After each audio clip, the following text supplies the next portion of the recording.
Fala você, como é que você tá? Seja bem-vindo a mais um podcast aqui.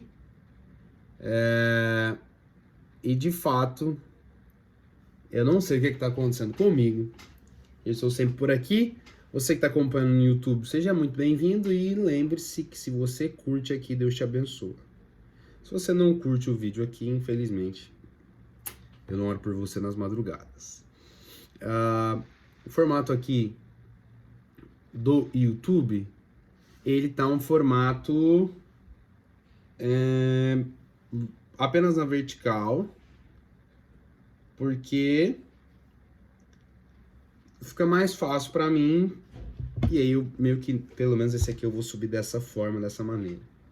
Eu queria falar com vocês hoje sobre até que ponto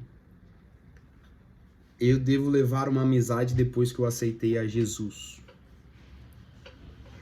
E esse vai ser muito rapidinho. Eu falava isso ontem com uma pessoa, e a gente entrou nesse tópico sobre amizades e sobre como as pessoas podem fazer isso e aquilo. E eu sou muito honesto com vocês que, vindo de um lar cristão, os meus amigos que não eram cristãos na época, eles eram da bagaceira, né? Podemos dizer dessa maneira? Acho que sim. E aí, um desses grandes desafios sempre foi eu não estar envolvido com eles, no sentido de, cara, eles realmente passavam do ponto, ok. Porém, contudo, existia também a ideia de que, cara, são meus amigos, é uma rapaziada muito gente boa, e eu não quero parar de andar com eles. Hoje em dia, dificilmente eu tenho qualquer tipo de relação ou de amizade com pessoas que não são da igreja, no sentido de vem na minha casa, vou na casa da pessoa e por aí vai. Mas no trabalho eu sempre saí e fiz o que poderia fazer e tantas outras coisas. Qual que sempre foi a minha dúvida e a minha situação em relação a tudo isso? É que nós temos um texto que ele diz que as más companhias, elas, e aí você sabe, né? A parada dos bons costumes. Ok. O desafio dentro desse texto é que a gente foi repetindo isso durante toda a vida sem analisar expressamente o contexto do que era. Então, se eu isolo isso daqui, parece que Paulo está dizendo para a gente se afastar, ter um isolamento.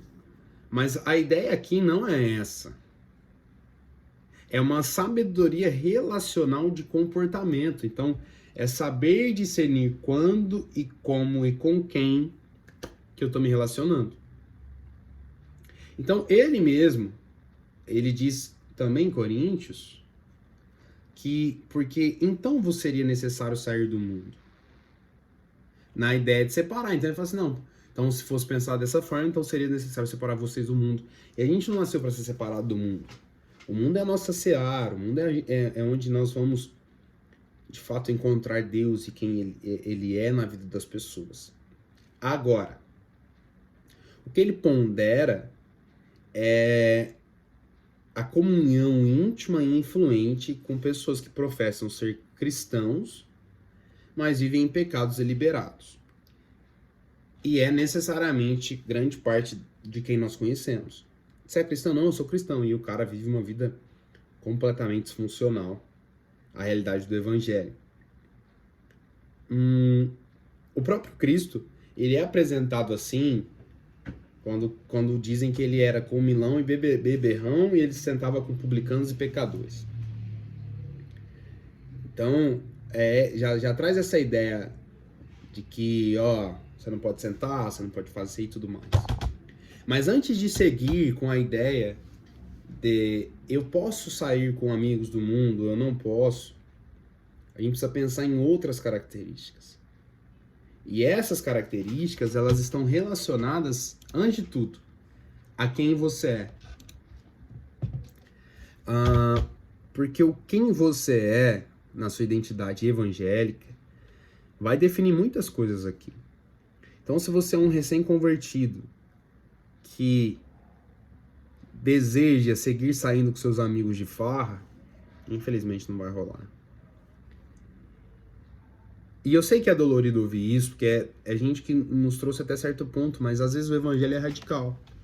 Eu não tô falando para que você pare de falar com algumas pessoas, eu estou dizendo, dependendo da situação, você vai ter que evitar algumas coisas.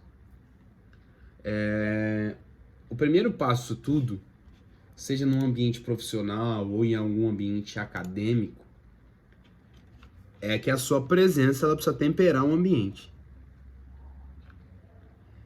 Se a sua presença temperar o ambiente, ela não pode ser diluída pelo ambiente. E aí que tá, o ambiente sempre vence.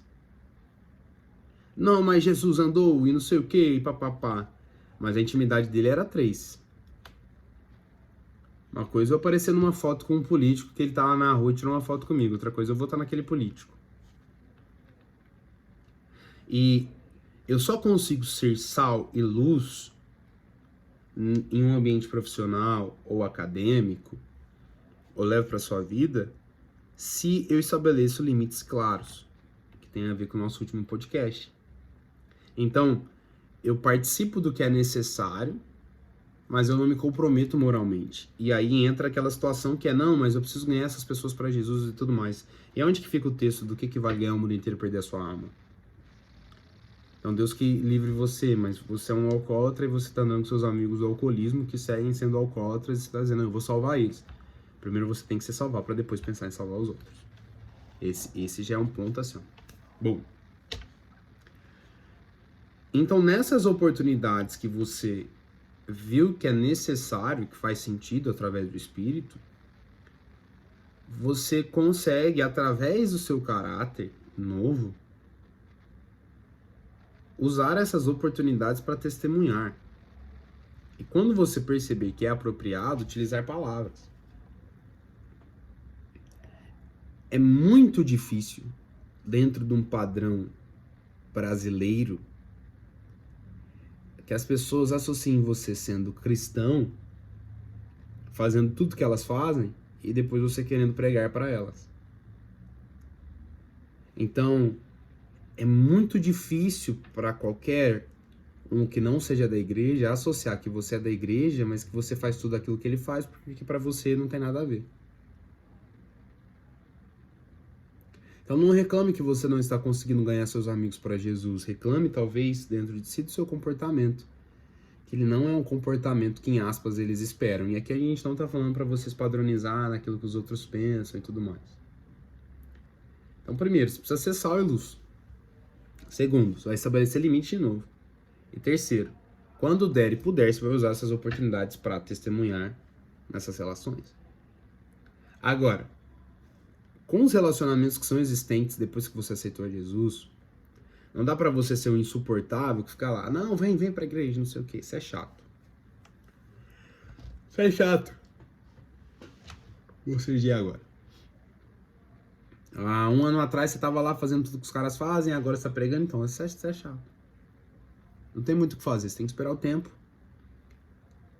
Porque a tua pregação ela não vai ser ouvida às vezes. E tá tudo certo. Só que isso também não quer dizer que você precisa aceitar fazer as coisas que você fazia para que eles ouçam a sua pregação. Vocês conseguem entender isso daqui? Com esses relacionamentos existentes, você não pode abandoná-los precipitadamente, considerando tipo assim, não, agora aceitei Jesus, eu não faço mais isso, eu não ando mais com fulano e tudo mais. Porque nesses relacionamentos antigos que existem pontes e portas para o evangelho. E aí você começa, lembra que eu disse estabelecer limites? Aí você começa estabelecer novos padrões. E você só começa a deixar claro quando puder que as suas prioridades foram alteradas. Então, ao ponto que você começa a ponderar padrões, você também vai ser paciente, porém firme. Alguns relacionamentos eles vão ser transformados e outros eles podem distanciar-se naturalmente. E aí que tá. Se você não perceber nas suas amizades que elas estão respeitando os limites e os padrões estabelecidos por você, dificilmente essas amizades seguirão de forma natural. Porque depois que você conheceu Jesus e o Evangelho, você precisa começar a deixar claro que os seus limites e as suas prioridades mudaram. E se eles são seus amigos, eles vão te respeitar por conta disso. Agora, dentro disso, alguns vão ser transformados e outros não. E tá tudo certo. O que você não pode é se distanciar de todo mundo para que as pessoas vejam e depois você resolva. Não, sabe? Seguir a vida. Segue fazendo o que você pode fazer. Segue fazendo todas as situações. Porque quando você vai seguindo, você vai construindo outros relacionamentos de uma forma mais equilibrada. Então, depois que você encontra Jesus, é natural e necessário, expandir o seu círculo social para incluir irmãos na fé. Analise o seu círculo social. Se você não tem irmãos na fé que estão contigo na semana e conversando com você, tem alguma coisa errada. Das duas, uma. Ou você se acha bom demais, ou você não consegue reconhecer que esses irmãos na fé que estão com você talvez não sejam tão irmãos assim. Dê fé no sentido cristãos de verdade. Gente que te aproxima. É dolorido? É dolorido, mas não tem muito o que fazer. Porque nesse seu círculo social, não quer dizer que você está abandonando o círculo social antigo, mas você vai conseguir criar um equilíbrio saudável. Você vai continuar jogando futebol com o pessoal da sua firma? Vai. Mas isso não quer dizer que todo happy hour, pós-serviço ou pós-futebol, você vai ficar lá no meio de todo mundo e domingo você tá postando uma foto dentro da igreja. Não bate algumas movimentações nossas evangélicas. Eu posto stories e reels falando que eu voltei para Jesus, ou que eu aceitei ele, ou que eu fui batizado. E depois a minha vida nessa própria rede social, ela não condiz com tudo aquilo que eu disse que eu faria. Que isso? Então, eu começo a ter essa rede relacional de equilíbrio, aonde eu sei distanciar e separar, mas lembrando, aquela parada que eu falei no começo, eu só sei fazer isso se eu entendo quem eu sou em Jesus. Se eu não entendo quem eu sou em Jesus, eu preciso resolver primeiro isso. Porque senão eu começo a ser, não, eu sou muito crente, eu não preciso fazer isso quando eu vejo eu cair, ou então, não, eu não vou conversar com ninguém, e por aí vai. Eu quero falar com vocês, deixar isso claro, que é um ciclo natural, mas ele é intencional, ele é natural, mas é intencional. Ou seja, você começa a ter esses relacionamentos de edificação dentro do círculo social equilibrado que eu falei aqui com vocês. Você começa a buscar amizades que fortalecem a sua fé, você começa a participar ativamente, de fato, de uma comunidade cristã, e você começa a encontrar não pais espirituais, tá? Para com isso. Mas mentores espirituais, mais maduros do que você. Pai na fé no sentido de gente que tá te ajudando a ir para um próximo nível. Não quer dizer que essa pessoa vai estar com você nesse próximo nível ou coisas do tipo. E aí é nesse ponto que é fundamental. Tava mexendo aqui no microfone. É fundamental ter essa essa cultivação de mentores espirituais mais maduros. E esse é um desafio, sabe? Porque a gente não quer.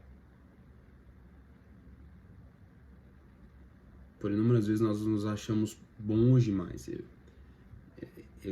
Por inúmeras vezes o que eu comento aqui é muito da minha rede social.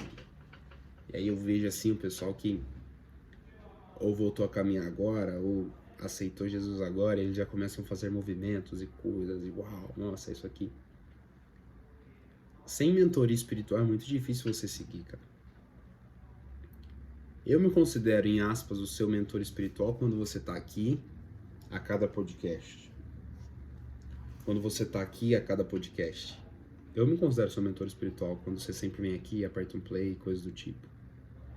Isso não quer dizer que você só deve ter a mim, nem tampouco qualquer pessoa da internet. Você precisa ter gente que sente contigo na mesa, mas não só divida a conta do McDonald's. Gente que também divida as cargas das emoções.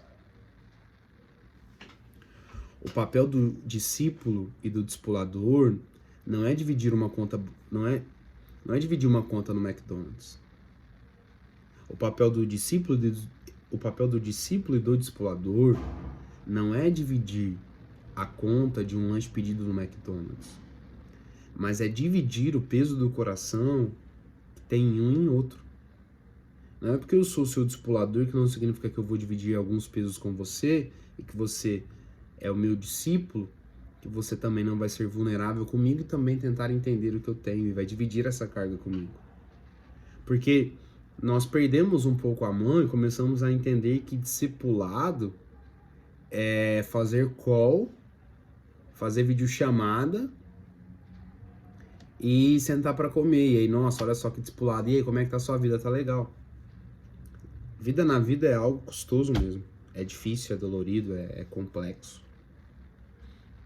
Quando eu começo a cultivar esses mentores mais maduros, a minha vida ela começa a ter uma transição. Eu assim, eu reconheço que esse cara carrega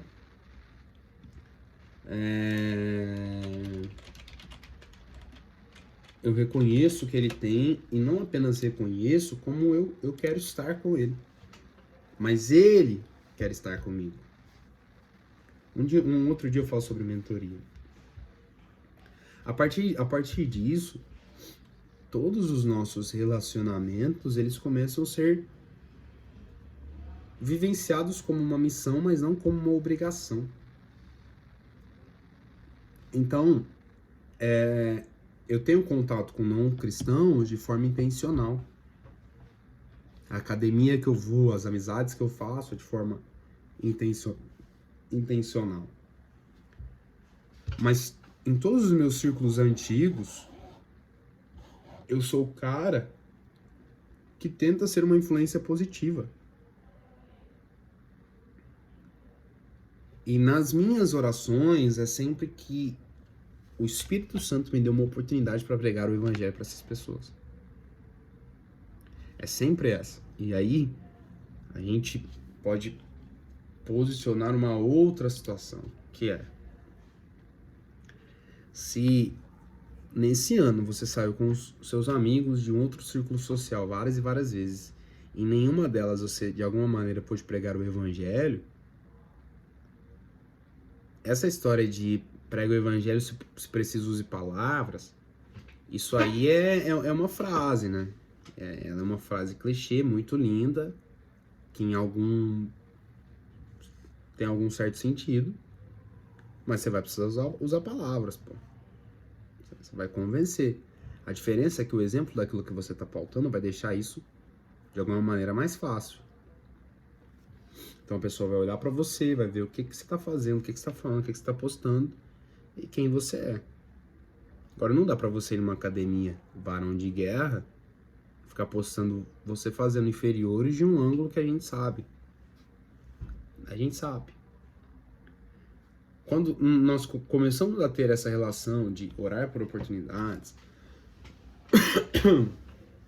e começar a entender que o meu contato com não cristãos ele também é intencional, mas é um intencional sincero do coração, sabe? Não é um intencional hipócrita. Tipo, você tá andando com fulano, e aí? Não, eu tô andando com ele, porque o evangelho vai alcançar ele. Não, é tipo assim, mano, eu tenho visto o evangelho sendo feito na vida dele, e por aí vai. Isso só vai acontecer na minha vida se eu ter se eu obtiver alguns critérios para discernimento. Então, se você tá anotando, anota isso. Mas agora anota também um caderno ou no seu bloco de notas aí. Você só vai conseguir transitar por essas relações se você fazer essas 4 perguntas que eu anotei. Esse relacionamento me aproxima ou me afasta de Deus? Eu consigo manter minha identidade cristã nesse contexto? Há oportunidade de ser uma influência positiva? Estou sendo influenciado negativamente de forma consistente? E aí, eu queria muito falar com vocês dessa segunda pergunta, porque reflete aquilo lá que a gente falou no começo. Se você não entender a sua identidade cristã, você vai achar que tá tudo certo, que você é um ótimo cristão. E para você entender sua identidade cristã, depois de Jesus, você precisa ter gente te afiando, amadurecendo você, quem você é e tantas outras coisas. A oportunidade de ser uma influência positiva, ela parte nessa. Qual que é? Desculpa. Qual é a minha identidade em Jesus? O que ele quer que eu faça? Quem que ele quer que eu seja? O que ele quer que eu tenha princípios e valores para fazer?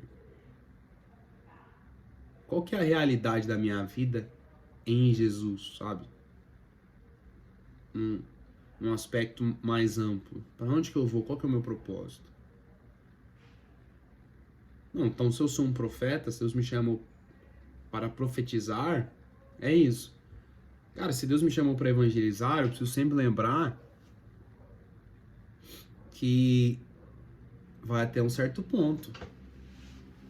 E às vezes você tá fazendo festa com seus amigos, tá achando que você tá evangelizando eles, não tem nada, você nunca confronta ninguém, pô. Os caras seguem uma vida ok. Então, no final disso tudo, você começa a orar para que Deus te dê sabedoria do equilíbrio. Então, Cristo, ele caminha com alguns, mas ele tem uma missão para cumprir.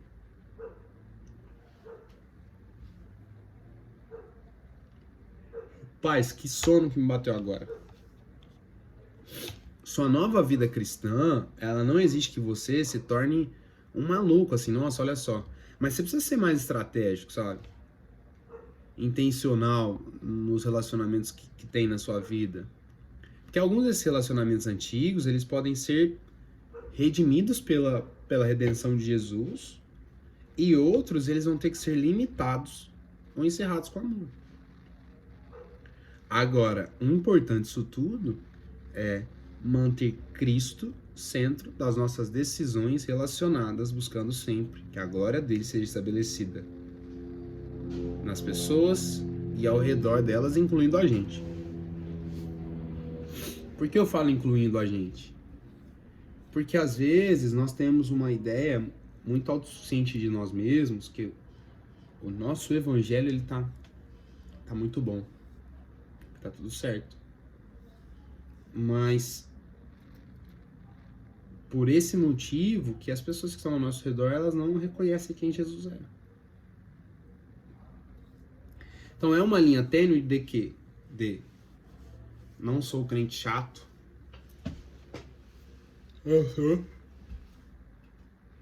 Mas eu também não posso ser o crente liberal da parada. Não, faz aí o que vocês querem fazer, vive aí o que vocês querem viver. Isso não quer dizer que eu seja um ambiente. E lembra de uma coisa: se eu vou na sua casa, quem dita as regras é você. Você pode me respeitar estando na sua casa, ou pode, mano, definir. Não, aqui é minha casa, é isso aqui mesmo, tá tudo certo. Falo, tudo bem, cara. Não tem problema nenhum, faz o que você quiser. Quer dizer que eu vou voltar? Olha pra você ver. No final, amigos e amigas, tudo que gere a nossa vida é a redenção do evangelho, mas um aspecto comportamental, sabe? Da minha relação, por que eu tenho essas amizades ainda? Será que não é porque eu me acho melhor do que outros evangélicos que pararam de caminhar com certas pessoas? Será que eu não me acho crente demais? Ah, mas não tá me atrapalhando em nada, mas tá te melhorando em algo? E eu lembro, tipo, não é pra você parar de andar com as pessoas, nem qualquer coisa do tipo. É só a relação. Sangue de Jesus tem poder. Esse tanto de bocejo aqui só pode ser guerra espiritual, tá doido? Eu queria que vocês soubessem a hora que é. Mas é que a minha relação com Jesus, ela não pode ser uma relação tipo assim, não, eu tenho muita intimidade com Jesus, eu sei o que fazer, e se eu tô aqui, se eu tô vivenciando tudo isso daqui, é que tá tudo certo, eu controlo, eu consigo. Não.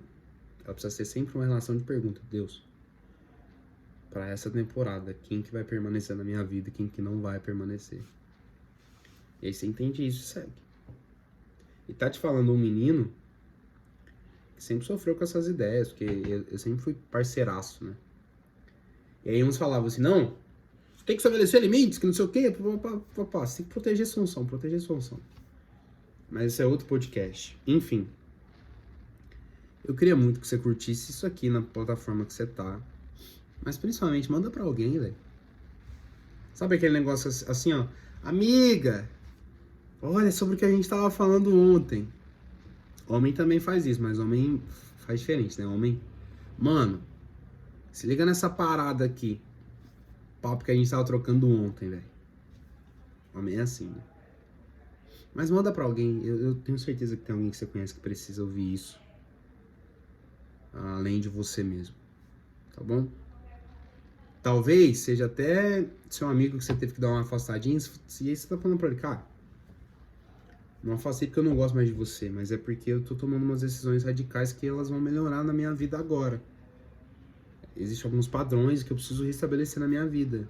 Mas assim, me desculpa, mas nós estamos juntos ainda, não tem problema nenhum. E a gente segue para um próximo nível, se de fato você me amar, porque eu te amo. Se você decidir que não, talvez você se ame ao ponto de falar, eu acho que não faz sentido e tudo mais, isso aqui.